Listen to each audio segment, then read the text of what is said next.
Brother made my life hell, then got my wife pregnant. Now he wants my help after our parents disowned him and left me their $2 million inheritance. My younger brother, David, has always harbored a deep-seated resentment towards me. If you think it stemmed from jealousy, you'd be wrong. He was the favored child, not me. There was no reason for him to be envious. To give you some context, our mother always indulged David. He was the golden child of our family. She cooked his meals, did his laundry, and even asked me to help him with his schoolwork. I was expected to assist him simply because we were family, but I never received the same consideration. I accepted this, as I was quite independent. Perhaps it was partly my fault for always meeting his needs without expecting anything in return. He never helped me when I needed it, and only approached me when he wanted something. While I was a quiet, introverted kid who enjoyed studying and keeping to myself, he was loud and rough, just like our dad. I also tend to be straightforward and honest, never sugarcoating things. I believe my mother may have developed a negative perception of me because of my straightforwardness. This favoritism made David the family's darling, and I didn't mind it while we were growing up. However, problems began when he started bullying and mocking me for being different from him.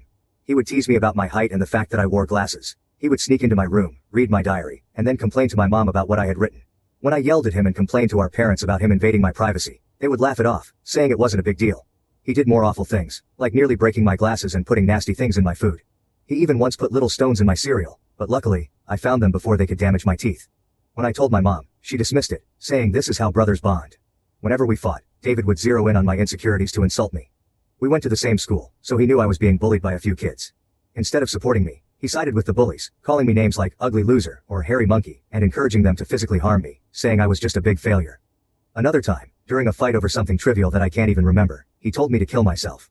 While I could easily brush off most insults, that one really hurt because I was struggling with my mental health at the time. I'm doing better now, but it was devastating to hear that my own brother wanted me dead.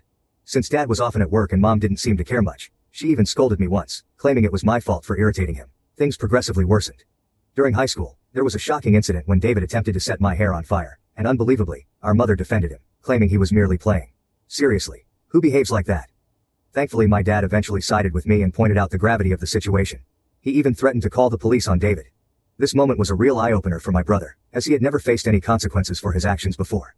He was genuinely stunned, and my dad made it clear that enough was enough and that David needed to start respecting his older brother. Later, Dad came into my room to talk. I never expected his support because he always told David how similar they were, which was true. Dad admitted that he had waited for years, hoping David would mature, but he was slowly realizing that David was becoming a big bully. Hearing this from my dad was incredibly validating, and I almost broke down in tears. I confessed everything David had done to me over the years and even mentioned the bullying at school. My dad was shocked at how much I had endured. The next day, he spoke to the principal to ensure the bullies were warned about severe consequences if they continued. Later that evening, Dad enrolled me in MMA at our local gym, telling me I needed to man up and stand up to bullies in my life. I admit that a nerdy kid like me trying to learn to fight might have seemed laughable, but I was very focused. I managed my time well to balance my studies and daily workouts, and the MMA classes completely changed my life and physique. One day, David was up to his antics again. He stole my pocket money, which we received for helping with chores. I had been saving it for a while. David sneaked into my room and took it. I caught him just as he was about to cycle off with his friends. I demanded he return my money, but David mocked me, saying all I could do was run to Daddy for help. I don't know what came over me, but I punched him in the face. He was stunned, fell backward, and I retrieved my money from his pocket before throwing him back down. David started crying loudly, which was quite comical. However, my mother rushed out to help him and find out what happened. When she learned I had fought him, she was surprised and reprimanded me, saying I should be a better role model for David, who seemed to enjoy seeing me scolded. My mother also complained to my dad about my behavior, saying I needed to be controlled. My dad grimly asked both of us to explain ourselves. I told him how David had stolen the money I had worked hard for and saved, while David tried to justify it by saying he needed the money for a date, and that as his brother, I should help him. However, Dad told David he was lucky I only punched him for stealing because anyone else would have called the police. He continued to tell David that he had no right to take others' things without their consent. David didn't like that and threw a tantrum, likely hoping our mother would side with him, but Dad remained firm. When David realized he wasn't going to be punished for being hit, he screamed how much he hated me and ran back to his room, locking himself in. Following that incident, David began to distance himself from me. He had finally understood that he couldn't bully me anymore, and that even Dad had stopped supporting his antics. For the first time in a long while, I felt like we were equals. Though he could no longer physically harm me, he resorted to verbal insults when our parents weren't around. His behavior worsened with age, becoming angrier and more short-tempered each year. When I approached him with a question, he would ignore me and walk away, muttering insults like nerd or loser under his breath. If he needed to communicate something, he would relay it through our mother instead of speaking to me directly. When I questioned her about why David couldn't just talk to me, she would urge me to be more understanding. I couldn't tell if it was just puberty or genuine hatred. Over time, dealing with his comments became unbearable, and I longed to move out and get away from him. I repeatedly asked my mother to mediate a sit-down conversation for us to resolve our issues, but she always refused, saying she didn't want to get involved. When I asked her opinion on why David treated me this way, she would brush off the question. Eventually, I left for my dream university, having earned a scholarship as a top student. My dad threw a party for me, and even my mom seemed proud. However, David remained aloof and distant, barely acknowledging my achievements. The day I left for university was a mix of excitement for the future and relief to escape the toxic home environment. The first few months at university were liberating. I made new friends, enjoyed my classes, and started to build a life separate from the oppressive atmosphere of my childhood. The constant fear of David's verbal attacks lifted, giving me a newfound sense of peace. During my second year, I met my wife Karen at a frat party through a friend, and we immediately clicked. Coming from a religious background, having kids outside of marriage was frowned upon. However, when we discovered she was pregnant in our final year, we decided to marry right after graduation. Our wedding was a small but joyful ceremony. Our parents were happy for us, and we enjoyed the celebration. At that moment, I believed Karen was the love of my life. I had always envisioned a monogamous relationship, one woman to come home to and share my life with. Despite other women showing interest over the years, I never pursued anything because I was genuinely content in my marriage. Karen was my dream girl, and I never wanted to hurt her. However, I later uncovered 2 incidents of infidelity in our marriage. One was an intermittent affair with her married co-worker that spanned several years, and the other was a brief fling with an ex-boyfriend during a visit to her family. Some might think I was naive, and looking back, I can't completely disagree. Each time we separated for a while, I chose to forgive my wife. I didn't want to raise our child in a broken home and believed we could overcome these obstacles. The affair with her co-worker happened when we were young, and I attributed it to youthful mistakes and poor judgment. For a period, things seemed to get better. Although I could never fully trust her again, I did my best to set aside my doubts, knowing that if I chose to forgive, I had to genuinely work toward a fresh start. It's been 4 years since her second betrayal, and I felt confident in my decision to give her another chance. Karen seemed to have changed, and we were genuinely happy, planning our family's future. However, 3 months ago, my world was shattered once more when she revealed that she had been having a long-term affair and suggested that our son might not be mine. Her words struck me like a ton of bricks. A mix of shock, betrayal, and disbelief overwhelmed me. I struggled to comprehend the enormity of her confession. In a daze, I managed to ask why she had kept such a significant secret and how she could have done something so devastating. Her reaction was cold and indifferent, as if she were detached from the pain she caused. Her vague responses left me with more questions than answers.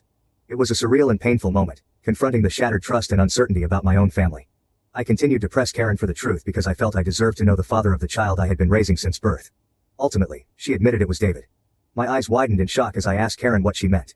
She explained that she and David had become friends when I introduced her to my family, and she stayed with us from Thanksgiving until New Year's. David, usually cold to me, was warm and polite towards her, which made me glad because I didn't want Karen to feel unwelcome. Karen wanted to be accepted into my family, so she spent significant time with my mom whenever possible. She noticed the rift between David and me and questioned me about it. I opened up about our strained relationship and explained that we might never repair it due to his unresolved feelings. Karen understood but started including David in our outings, hoping it would help us bond. Whenever we planned to watch a movie, she invited David, and we watched whatever he chose. During this time, David and I exchanged a few words, which was an improvement compared to his usual silent treatment. I remember Karen and David hanging out and playing video games together, but I never thought much of it. Karen told me that one day, David opened up to her about his struggles and a recent breakup. Feeling vulnerable, he struck up a friendship with her. She mentioned that he would harmlessly flirt with her when I wasn't around, and eventually, things escalated beyond her control. The vision of my wife and brother sleeping together made me feel sick. Karen confessed that she felt guilty afterward and left him, which matched her abrupt decision to go home instead of spending New Year's with me. Although I tried to convince her to stay, she was adamant about leaving. When we met back at college after the holidays, she was her usual cheerful self, so I didn't question anything. 2 weeks later, we found out she was pregnant. Karen admitted she didn't know if the child was mine or David's, and with no way to prove it, she chose to stay with me, knowing I was the more dependable brother. This was why we got married. My world felt like it was crashing down. The son I loved might not even be mine. I asked Karen if she had been sleeping with David recently, and she slowly nodded. She revealed that they had always stayed in touch because their chemistry was undeniable. They would sneak off to hotels, lying to me about working overtime. She admitted that half of her business trips were actually romantic getaways with him. I asked why she married me if she wanted my brother, and Karen said she didn't want to be the one to break off the marriage. She saw me as a wonderful father to our son and decided to stay. In her words, she made a mistake and didn't know when to stop. I told Karen I was glad she told me the truth but that I was going to pack up and leave. She started crying, asking for forgiveness, and expected me to yell at her. Instead, I calmly packed my clothes. Karen insisted that if I loved her, I should fight for her and that mistakes happen in every marriage. When she realized I wasn't going to do anything, she changed tactics, saying our son would be affected by a divorce and that children shouldn't be raised in broken homes. I reminded her that I might not even be the father, which made her cry more and accuse me of being cruel. It seemed like she believed nothing could make me want to leave the marriage. Perhaps it was partly my fault for letting things slide in the past. While I did love her, it felt more like it stemmed from thinking we had a son together and had been together since college. Karen kept insisting it wasn't too late to fix things, but I struggled to believe her and had no patience left. Trust was a major issue, and her words felt hollow. Even if I forgave her, I could never forget she slept with my brother. I've always believed in forgiving mistakes because we're all flawed, but this was beyond acceptable limits. I left her crying on the doorstep and checked into a hotel. The next day, I went straight to my parents and revealed everything about my wife's affair with David, explaining how they had been secretly sleeping together for years. The shock on their faces was undeniable. True to her nature, my mother initially tried to defend David, insisting that her boy could never do such a thing to his own brother. Determined to expose the truth, I asked my parents to remain silent and let me call David in front of them. I instructed them to stay quiet so I could catch David off guard, making him believe it was a private conversation. When David answered the phone, I confronted him about the affair. At first he vehemently denied it, refusing to accept any responsibility. However, when I told him that Karen had admitted to everything, he started blaming her, calling her characterless. He claimed it wasn't his fault if women were attracted to him and that he was the better-looking brother. I told him firmly that I would expose him to everyone. When David mocked me, saying no one would believe me because he was the golden child, I scoffed at his arrogance and thanked him for confirming the truth, knowing our parents had heard everything. David went quiet and then spluttered, trying to explain himself and salvage his image. My mother, still in shock, demanded an explanation from David. He stuttered through a feeble attempt to justify his actions, blaming everyone else but himself and desperately trying to shift the blame onto Karen. I could see my mother, who had once been protective of her favored son, now felt a mix of disappointment and anger. In that charged moment, I felt a strange sense of vindication. For years, I had endured David's torment. Now, the truth was out, and the roles were reversed. It was David who stood exposed, his actions laid bare for everyone to see. As David's words faltered, my father, usually reserved in his expressions, couldn't contain his disappointment. He asked me to pass him the phone and began to speak to David. David, my father began, his voice laden with disappointment. What you've done isn't just a betrayal of your brother, but a betrayal of this family. You slept with your brother's wife and continued the affair even after they were married. Your actions have severe consequences and have irreversibly shattered the trust we had in you. I raised both of you to value family, loyalty, and decency. What you've shown today defies everything I've tried to teach you. He paused, letting the weight of his words sink into David's conscience. Your disregard for your brother's feelings and the lack of respect for his marriage are unacceptable. You've not only hurt him but also torn apart the bonds that hold our family together. Your mother and I are partly to blame for what you've become, but we will no longer tolerate this behavior. From today, you're cut off from the college funds I set up for you. You'll have to figure out how to pay your university fees on your own. I will also stop funding your lifestyle. Do you think it makes you more of a man to sleep with married women? Let's see how you manage without my money. Throughout this, I maintained a composed demeanor. Although I initially wanted to scream at David, watching my dad punish him was the ultimate vindication. I had exposed his true nature, and it was clear he had underestimated the consequences. My mother, despite David's persistent protests, continued to justify him, but my father swiftly ended the call, shutting down David's attempts to explain away his actions. Afterward, my mom approached me and hugged me. It had been a long time since we shared such a moment, but in that embrace, there was an unspoken understanding and support amid the family turmoil. She apologized for not believing me all this time. My 14-year-old self could never have imagined this moment, being vindicated and embraced by my mother. Following this, my dad helped me find a good lawyer to divorce Karen. She and her lawyer tried to fight dirty, asking for alimony since I earned more than her. But her affair played heavily in my favor. We also conducted a paternity test, and it was confirmed that David was indeed the father of the child. The news was incredibly painful, even worse than discovering Karen's infidelity. I was furious that the son I had loved and raised wasn't mine. However, I decided to stay strong. Karen begged me to continue visiting my son, arguing he shouldn't be punished for the situation, but I couldn't bear to see him. He reminded me too much of David, and I hated it. After my divorce was finalized, I felt a sense of freedom wash over me as I moved into my own bachelor pad. It felt surreal to live alone since I had married so young and never really had the chance to experience independence. However, my naturally independent nature allowed me to quickly adapt to my new lifestyle, and I thoroughly enjoyed it. 2 weeks ago, my dad called to tell me he was considering changing his will because he didn't want to leave anything to David. My dad is incredibly stubborn, and once he decided to cut David out of his life, he stuck to it. David tried reaching out to our parents and even showed up at their doorstep, begging for forgiveness, but they refused to let him in. Even my mother, who usually gave in to David's tantrums, seemed done with him, though it must have been hardest for her. David never texted me to apologize for what he had done, showing he didn't regret his actions. He was just upset about being cut off from our parents. Dad told me he planned to leave everything to me, ensuring David wouldn't contest it later. He would leave David only $1. My eyes widened in shock as my dad had worked hard his entire life. Including his assets, retirement fund, and life insurance, the total came to nearly $2 million. The only condition in his will was that if my dad passed away before my mom, she would continue living in their house, even though ownership would transfer to me. I didn't mind this, as I wanted to care for my mom in her final days. Somehow, David found out about this, and, unable to reach our parents, called me yesterday, trying to make amends. He explained how he was struggling with college and that after Karen discovered the paternity of the child, she had been pestering him for child support.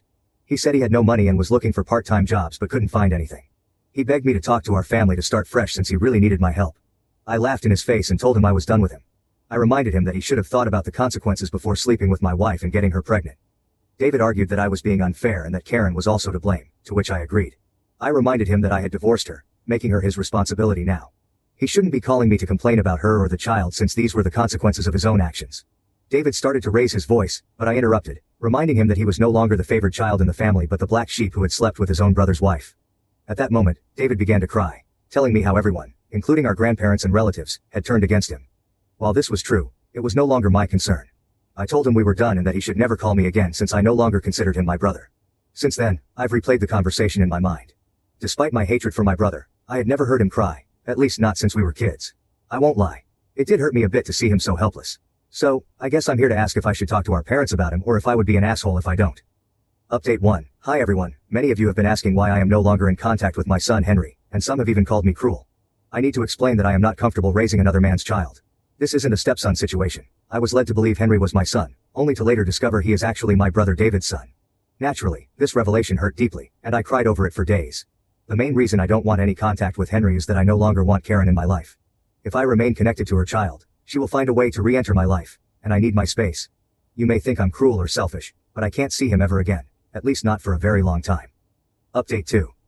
Most of you correctly guessed that it was my mother who informed David about my dad changing his will, leading David to call me as a last resort to fix things. I confronted her in front of my dad, and she broke down, saying I had punished David enough and that he had learned his lesson. My dad firmly told my mother that if she believed what David did was forgivable, then he could no longer stay married to her because he could never forgive such a betrayal. This threat silenced my mother. My dad made it clear that if she ever talked with David again and we found out, she could pack her bags and leave. As I mentioned, my dad is very stubborn. Hopefully my mother will learn from her mistakes. Update 3. Reddit. It's been 5 months since my last update. My relationship with my parents has improved over the past few months. My dad and I go golfing every weekend, and he treats me more like a buddy than a son. Although my mother misses David, she has stayed away from him. The last I heard about David was from my cousin, who said David had been asking everyone for money, and eventually had to drop out of college because he couldn't afford the fees. He and Karen are living together, and he has a part-time job as a mechanic. Apparently they are raising Henry together, which is a good thing I guess. I never discuss David with my parents, and they don't bring him up either. For everyone asking, I am doing quite well. I was promoted at my job 2 months ago, so my salary has significantly improved. I haven't been dating anyone as I feel I still need time and space to heal. I've been going to therapy, so we'll see how that works out. Thank you for watching. If you haven't subscribed yet, please do so and hit the notification bell to stay updated with more shocking real-life stories happening around you.